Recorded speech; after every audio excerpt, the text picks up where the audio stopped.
আসসালামু আলাইকুম। গতকাল ঢাকার সোহরাওয়ার্দী উদ্যানে জনসভায় অসুস্থ হয়ে পড়েন জামাতে ইসলামের আমির ডক্টর শফিকুর রহমান। মঞ্চে পড়ে যাওয়ার পরেও থেমে যায়নি তার বক্তব্য।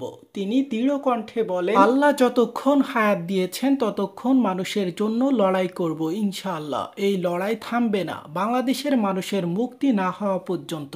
তিনি আরও বলেন, যদি বাংলাদেশে জামাত সেবার সুযোগ পায় তারা মালিক নয় সেবক হয়ে কাজ করবে দেশের জন্য। আজই তিনি ঘোষণা দেন, জামাতের কোনো এমপি বা মন্ত্রী করমুক্ত গাড়ি ব্যবহার করবে না, নিজের হাতে টাকা চালাবে না, সরকারি প্রকল্প পেলে তার সম্পূর্ণ হিসাব 18 কোটি জনগণের সামনে প্রকাশ করতে হবে। তিনি স্পষ্ট করে বলেন, চাঁদা আমরা নিব না, দুর্নীতি করব না, কাউকে করতে দিব না। যুবকদের বলছি, আমি তোমাদের পাশে আছি। তিনি নিজেকে শুধুমাত্র জামাতের প্রতিনিধি হিসাবে নয়, বরং বাংলাদেশের শিশু, তরুণ, শ্রমজীবী, কৃষক, রিক্সা চালক, চা শ্রমিক ও সাধারণ মানুষের কণ্ঠস্বর হিসাবে দাবি করেন। সর্বশেষে তিনি আবেগ ভরা কণ্ঠে বলেন, আমার কোনো আফসোস নেই, শুধু দুঃখ একটাই, 2024 সালে যারা জাতিকে মুক্তি দিতে গিয়ে শহীদ হয়েছে আমি তাদের একজন হতে পারলাম না। আপনারা আমার জন্য দোয়া করবেন, আল্লাহ যেন আমাকে কবুল করেন এই পথে। সো হে বন্ধুরা, আপনারা দেখছেন এইসে গ্লোবাল নিউজ, সাথে আছে আমি হুসেন আহমেদ।